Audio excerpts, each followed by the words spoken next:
తెలివి అనగానే ఇక్కడ నీ కణతలు ముసుగులో గుండా, అంటే నీ సాత్వికము, నీ దీన మనస్సు, నీ వినయము, ఆ లక్షణాలు ఎక్కడ ఉన్నాయో అందులో గుండా దేవుడు నీ జ్ఞానాన్ని చూస్తాడు.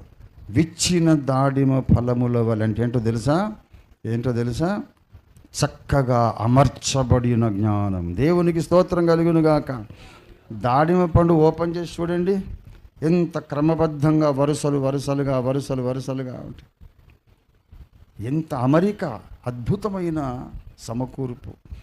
విచ్చిన దాడిమ ఫలముల వలె perfect wisdom, perfectly arranged wisdom. దేవునికి స్తోత్రం కలుగునుగాక.